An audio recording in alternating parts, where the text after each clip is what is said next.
Já estamos de volta, é um prazer ter a sua companhia aqui, estamos ao vivo e quero dizer para você que para você participar do programa, você pode mandar suas perguntas através do SMS. O número é 12 981510101. Eu recebo aqui na hora, como não para de receber, mas também você pode usar a sua rede social e entrar em contato com a gente. Pelo Facebook, namiradaverdade.nt, pelo Twitter, @namiradaverdade e também no nosso blog novotempo.com/namiradaverdade. Eu queria agora aproveitar e apresentar para você o curso bíblico que nós estamos indicando aqui no programa. É esse aqui, ó, é um DVD. É um curso bíblico no formato de um DVD. São Paulo, Mensageiros da Cruz, ou Mensageiro da Cruz. São vários temas relacionados com aquilo que a gente apresenta aqui no programa, na visão de Paulo. Quem fez esse DVD aqui foi o pastor Gilson Brito.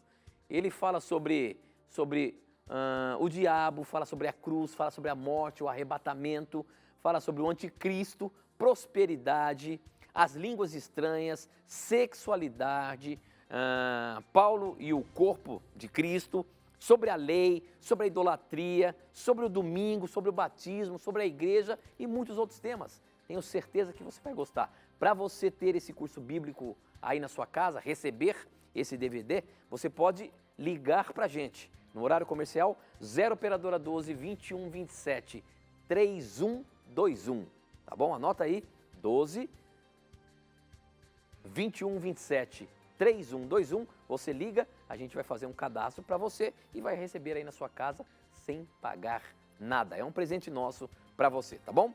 Muito bem. Bom, nós estamos falando aí sobre lei, tem uma pergunta aqui que o Marcos Pena, ele me botou na mira. Ele diz o seguinte: estou esperando a resposta da pergunta feita no dia 9 de maio. Ou seja, crer no Evangelho ou na lei de Moisés? Decálogo. Mantenha a sua palavra. Olha, está me botando na mira. Então tá bom. A sua pergunta está na mira. Professor Leandro Quadros, nós temos que crer no Evangelho ou seguir a lei de Moisés, os 10 mandamentos? Querido irmão, o cristão bíblico, ele crê nas duas coisas, na lei de Moisés e no Evangelho. Por quê? Porque a lei de Moisés aponta para Cristo. E eu vou lhe mostrar. João 5, 46 e 47. O irmão precisa dar uma aperfeiçoada nessa sua compreensão, porque o irmão, por influência do dispensacionalismo, o irmão acaba separando lei de Moisés de Evangelho. Nós não podemos fazer isso. Nós precisamos entender que a lei de Moisés, os escritos de Moisés, foram inspirados por Deus e eles têm o propósito de apontar para o Messias. O Evangelho está presente também na lei de Moisés. Vou lhe dar um exemplo antes de ler um texto. Todo sacrifício de animais, todo ritual do santuário que envolvia o sacrifício, em que o cordeirinho era sacrificado no lugar do pecador, isto é Evangelho ou isto é ênfase na lei? Isto é Evangelho, meu irmão. O conceito de substituição existente na lei de Moisés é o Evangelho. Então, essa distinção que o irmão vê entre lei de Moisés e Evangelho, ela não existe. E eu vou lhe provar com outro texto bíblico, João 5, 46 e 47. Não penseis, a partir do verso 45, não penseis que eu vos acusarei perante o Pai. Quem vos acusa é Moisés, em quem tendes firmado a vossa confiança. Porque se de fato cresceis em Moisés, também creríeis em mim, porquanto ele escreveu ao meu respeito. Se, porém, não credes nos seus escritos, como crereis nas minhas palavras? Cristo disse que crer em Moisés é o mesmo que crer em Cristo, porque Moisés escreveu sobre Cristo. Então, meu irmão, eu creio no Evangelho, que é revelado tanto na lei de Moisés quanto no ministério de Cristo. Uma pergunta muito boa aqui que chegou pelo SMS, obrigado. Quem mandou foi a Camila Maiara. Ela é de Santarém, no Pará, acompanhando a gente. Obrigado, Camila. A pergunta dela é o seguinte, ela diz que gosta muito do programa, mas tem muitas dúvidas. Qual era o sinal, a pergunta dela, professor, qual era o sinal visível de que alguém tinha recebido o Espírito Santo? Em Atos, quando os apóstolos estendiam as mãos, as pessoas ficavam imediatamente cheias do Espírito Santo. Paulo, quando chegou a uma comunidade, viu que eles tinham sido batizados apenas no nome de Jesus. Então, estendeu a mão e eles ficaram cheios do Espírito Santo. Como eles podiam perceber isso em algum momento? Existe algo visível para perceber que a pessoa está cheia do Espírito, professor? Sim, nos casos que a irmã citou, primeiramente, em Atos 19 e em Atos capítulo 10, o sinal visível da presença do Espírito foi eles terem tido um dom espiritual, que foi o falar em línguas. Né? Agora, em outros casos, o Espírito Santo não, na verdade, o Espírito Santo não se manifesta visivelmente só por meio dos dons espirituais, né? Essa é uma das formas, tá? E esse dom espiritual pode ser o dom de línguas bíblico, pode ser o dom de profecia, dom de curar, dom do ensino, porque em 1 Coríntios 12 há uma lista de dons espirituais, ok? Então o Espírito Santo se manifesta de forma visível por meio da manifestação de qualquer dom espiritual na vida da pessoa. Agora, a manifestação geral, ou seja, todas as pessoas precisam ter, e aí cada pessoa pode ter um dom espiritual. Agora, as qualidades de caráter que a pessoa que tem a presença do Espírito Santo deve possuir, são essas aqui de Gálatas 5. Né? Gálatas 5, versos 22 e 23. Aqui está o sinal mais visível de todos, né? Mais contundente, diríamos assim, da presença do Espírito Santo na vida de alguém. Mas o fruto do Espírito ou seja, o que o Espírito produz na vida daquele que o recebe? Amor, alegria, paz, longanimidade, benignidade, bondade, fidelidade, mansidão e domínio próprio. Então, 9 qualidades do caráter do Espírito Santo vão se desenvolvendo no caráter daquele que recebe o Espírito Santo. Então, os dons espirituais são uma pontinha, diríamos assim, do quadrado. Há outras coisas que são que é o fruto do Espírito composto por essas 9 qualidades aqui de caráter. Muito bem, professor. Olha aqui o pessoal que está no Facebook está perguntando, mas você responde a pergunta ao vivo mesmo? Sim, é só você mandar sua pergunta para cá e ela ser pescada. O Efraim, acho que é Efraim Larissa, está mandando uma pergunta aqui pelo Facebook, deve ser um nome com 2 pessoas, né? Mas a pergunta do Efraim é a seguinte, responda aí a minha pergunta. Se devemos guardar o sábado, por que o ladrão lá na cruz era um transgressor da lei e Jesus não olhou para os sábados que ele não guardava, mas somente pelo seu arrependimento de coração e o salvou? E aí, professor? Veja, meu irmão, Jesus, ele não olha para nenhum pecador simplesmente por sua obediência, ele olha pela graça aceita. Agora, eu tenho que fazer uma pergunta para ajudar o irmão a refletir. Quando Cristo alcança o pecador por sua graça, independente das obras, o pecador, ele continua o mesmo ou ele tem que ter uma mudança de vida? Veja, Cristo, ele nos chama unicamente por sua graça. Né? O que diz Efésios 2, 8 e 9? Pela graça sois salvos mediante a fé.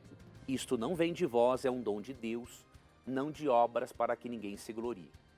Definitivamente, Cristo não olha para o que o pecador pode oferecer, porque o pecador não tem nada a oferecer a Deus. Ok? Agora, depois que Cristo oferece esta graça e o pecador aceita, nós não podemos ficar só com Efésios 2, versos 8 e 9. Temos que ir também para o verso 10. O verso 10 diz assim, pois somos feitura dele, criados em Cristo Jesus para as boas obras. Você percebeu? Realmente, nós não somos aceitos por Deus por aquilo que fazemos. Se eu, Leandro Quadros, fosse aceito por Deus pelo que eu faço, eu estaria perdido. Se eu fosse aceito por Deus para trabalhar aqui na TV Novo Tempo e apresentar um programa bíblico, pelo que eu faço, eu estaria perdido. Eu nem mereceria estar aqui. Ok? Agora, não é porque eu aceitei a graça de Jesus que agora eu vou pintar e bordar em cima da lei de Deus. Eu tenho que permitir que a graça seja atuante na minha vida. Isso significa que eu não vou ter erros? Não significa. Porque Deus, mesmo me libertando do poder do pecado, eu ainda estou na presença do pecado. A natureza ruim está dentro de mim ainda. Eu estou ainda no mundo de pecado. E até a volta de Cristo eu vou ter muito a melhorar e a crescer. Ok? Então eu acho que o irmão precisa equilibrar a sua compreensão, entendendo que a salvação ela tem algumas fases, que é a justificação, somos declarados justos, independente das obras, santificação, que é a transformação do cristão, e depois a glorificação, que é a transformação total por ocasião da segunda vinda de Cristo. Eu creio que o irmão está considerando só um aspecto da salvação, você está só na justificação, mas você precisa também considerar a santificação e a glorificação.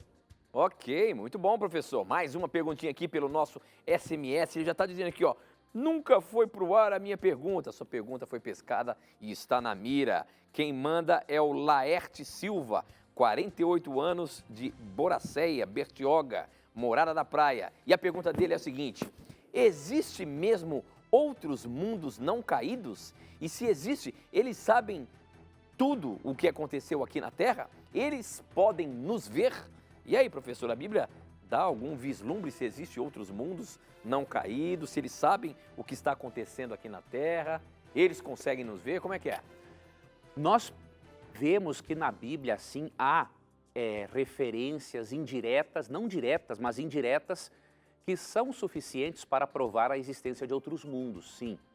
Tá? E Apocalipse 12 é um desses textos. Falando da expulsão definitiva de Satanás do céu, o texto diz assim: por isso festejai, ó céus, veja, céus está no plural, e vós os que neles, plural novamente, habitais, ou seja, que habitam nos céus, né? Ai da terra e do mar, pois o diabo desceu até vós, cheio de grande cólera, sabendo que pouco tempo lhe resta. Então aqui o Apocalipse, por Cristo ter expulsado Satanás definitivamente do céu e o vencido na cruz, o Apocalipse dá aos céus e aos habitantes dos céus motivos para se alegrarem, enquanto que aos habitantes da terra, motivo para preocupação, porque ele agora foi expulso para cá, ok? Então nós deduzimos sim com esse texto que existem outros mundos habitados que Deus criou, seres perfeitos que não conheceram o pecado como nós, e nós não temos dúvida alguma de que eles são expectantes, né, neste conflito cósmico entre Cristo e Satanás e se encontram torcendo muito por nós. Agora, nós não cremos, né, nos chamados ETs, diríamos assim, que vêm se comunicar com seres humanos por meio de discos voadores. A Bíblia não ensina isso. A Bíblia ensina que há uma categoria de seres celestiais que se comunicam com o ser humano, e isso com um propósito de salvação. E eu vou ler o texto que mostra qual é essa categoria. Hebreus 1,14, falando dos anjos, diz assim: não são todos eles espíritos ministradores, enviados para serviço a favor dos que hão de herdar a salvação? Então, existe uma única categoria de seres celestiais que tem uma relação direta com o nosso planeta, que são os anjos. Fora disso, a Bíblia não ensina mais nada. Muito bem. Mais uma perguntinha, essa agora do Twitter. Você pode mandar sua pergunta pelo Twitter também, @namira-da-verdade. O Anderson Veloso pergunta o seguinte: a Nova Jerusalém é literal? E aí, professor, é literal ou não? Sim, a Bíblia não deixa margem para dúvida, né, de que a cidade santa é literal. Vou ler aqui, por exemplo, um texto. Não vou ler Apocalipse. Apocalipse 21 e 22 fala ali da cidade santa, mas deixa eu ler aqui um outro texto, pegar aqui um livro bem literal para o nosso telespectador não ter dúvida alguma. Hebreus, capítulo 11, vou ler aqui o versículo 10. Vou ler a partir do verso 8. Pela fé Abraão, quando chamado, obedeceu a fim de ir para um lugar que devia receber por herança, e partiu sem saber aonde ia. Pela fé peregrinou na terra da promessa, como em terra alheia, habitando em tendas com Isaque e Jacó, herdeiros com ele da mesma promessa, porque aguardava a cidade que tem fundamentos, da qual Deus é o arquiteto e edificador. Verso 16. Mas agora aspira a uma pátria superior, isso é, a celestial. Por isso, Deus não se envergonha deles, dos seus patriarcas, não é? De ser chamado seu Deus, porquanto lhes preparou uma cidade. Então a linguagem é muito clara em dizer que existe uma cidade literal chamada de Nova Jerusalém, na qual Deus habita em seu santo templo e para a qual os justos irão por ocasião da volta de Cristo. Muito bem, agora lá no nosso blog, o Carlos Castelo Branco, ele é de Belém, no Pará, e a pergunta dele é a seguinte. Eu acho que não é uma pergunta, é uma afirmação, e você vai ajudá-lo aqui, professor. Aquele que verdadeiramente foi iluminado e provou o dom celestial e se tornou participante do Espírito Santo, esse jamais cairá. O que pode acontecer é a pessoa que provou tudo isso ter seus momentos de luta e fraqueza, mas cair jamais. Por isso, torna-se impossível alguém ter provado e ser renovado ao arrependimento. Se isto vier a acontecer, com certeza essa pessoa não se tornou participante do Espírito Santo. Aquele que participa do Espírito Santo jamais cairá. Está certo essa afirmação, professor? Não está certa, pelo seguinte: Pedro teve o Espírito Santo, conviveu pessoalmente com Cristo e caiu. Davi teve o Espírito Santo, foi um profeta e caiu. Salomão teve o Espírito Santo, foi também uma pessoa de muita comunhão com Deus, mas caiu. Okay? O problema não está no Espírito Santo, o problema está realmente no pecador que se afasta de Deus. Então nós não podemos dizer assim, a pessoa que caiu é porque nunca teve o Espírito Santo. O correto é dizermos assim, que a pessoa que caiu, caiu porque se afastou do Espírito Santo. Agora, dizer que nunca teve o Espírito Santo, isso não é correto. Muito bem. Ok, vamos agora lá para o Facebook. Mais uma perguntinha aqui. Deixa eu ver aqui, ó. A pergunta é da Sônia Visky. Olá, Tito e professor Leandro, meu nome é Sônia, sou de Piracicaba. Por várias vezes ouvi o professor dizer que Adão está salvo. Me expliquem, por favor, tem algum texto na Bíblia que fala sobre isso? E Eva, ela também se salvou? A Bíblia fala que eles se salvaram, professor? A Bíblia nos ajuda a deduzirmos sim. O telespectador não pode esperar da Bíblia muitas coisas assim, ó, Adão está salvo, isso é isso. Porque nós temos que aprender também a ler nas entrelinhas, né? Nós somos, como brasileiros, muito mal acostumados, né? Nós só lemos aquilo que está óbvio, evidente. Não, nós temos que parar com isso. Nós temos que ler também nas entrelinhas, ok? Ler só o que está óbvio, isso aí é evidência de pouca cultura da nossa parte. Então nós temos que ler o que está além. Não estou dizendo colocar algo no texto, mas quando nós estudamos, quando nós temos um hábito da leitura constante, nós aprendemos a ler nas entrelinhas. E muitas vezes a mensagem nas entrelinhas, ela é mais importante do que aquilo que está declarado no texto.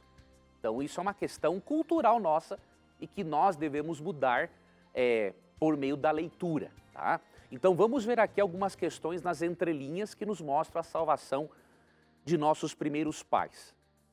Primeiro, em Gênesis 3,15, né, Deus promete para eles a solução para o problema chamado pecado, né? ele promete que o descendente da mulher, ele promete que um dia Cristo esmagaria a cabeça da serpente. No verso 21, nós vemos algo interessante, ó. Vamos ler nas entrelinhas aqui. Fez o Senhor Deus vestimenta de peles para Adão e sua mulher e os vestiu. Veja, como que Deus fez vestimentas de peles para Adão e Eva? Não foi do nada. Obviamente que para isso ocorrer, um primeiro sacrifício teve de ocorrer no Éden, né?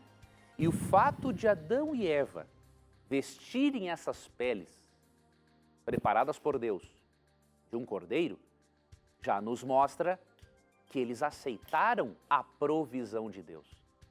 Antes eles tinham usado folhas de figueira para protegerem a nudez deles, ou seja, quiseram resolver o problema por eles mesmos. Só que agora nós percebemos aqui que eles aceitam a solução de Deus para a nudez deles. Então aqui nas entrelinhas nós já conseguimos ver, né, que eles aceitaram sim a provisão de Deus para eles. E quando nós vamos para o Novo Testamento, por exemplo, em Romanos capítulo 5, Paulo faz um contraste entre Adão e Cristo. Ele fala que por meio do primeiro Adão entrou a morte no mundo. E por meio do segundo Adão, que é Cristo, entrou a vida. O que Paulo está nos mostrando aqui? Ele está nos mostrando que o segundo Adão, Cristo, garante o perdão e a salvação do primeiro Adão e de todos aqueles que aceitam a Cristo pela fé. Então seria bem assim incoerente Paulo utilizar o exemplo de Cristo como o segundo Adão se o primeiro Adão está perdido e não tem mais solução para ele.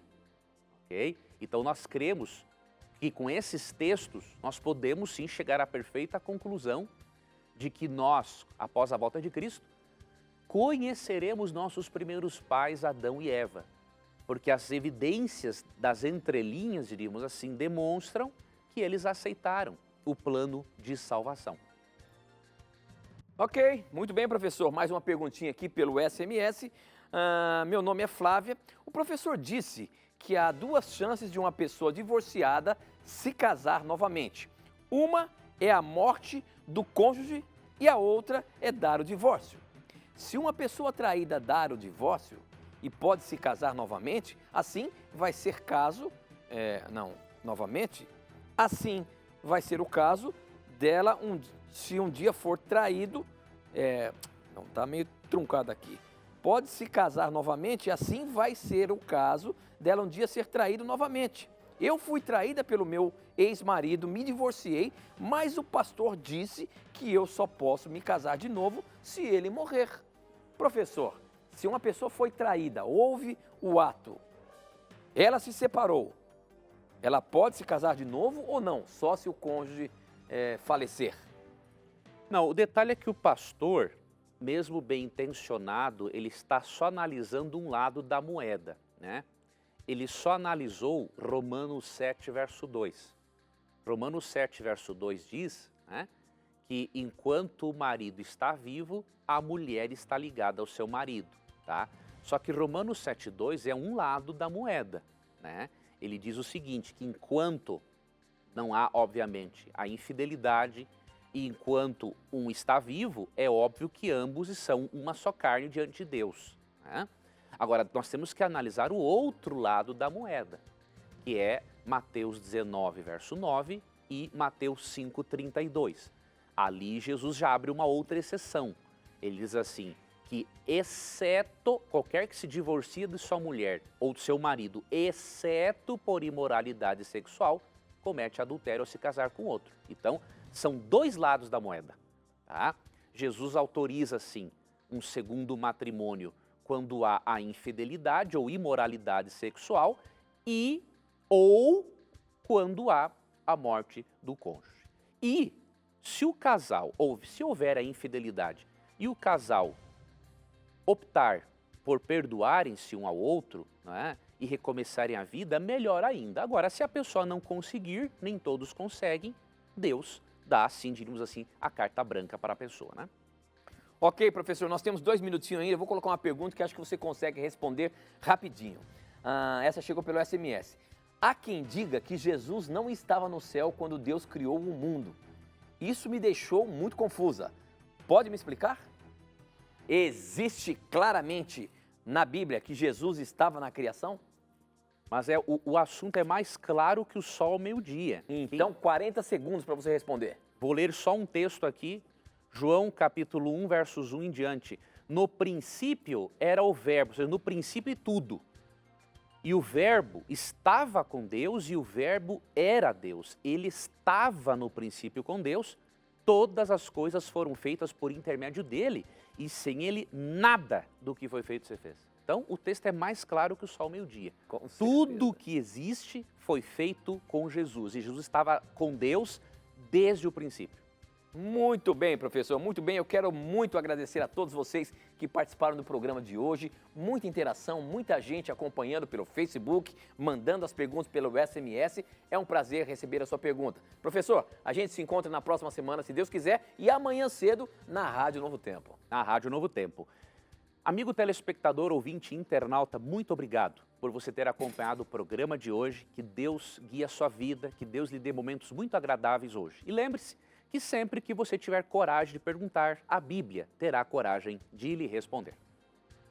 E aqui as suas perguntas sempre serão investigadas e estarão na mira da verdade. Até o nosso próximo encontro. Tchau.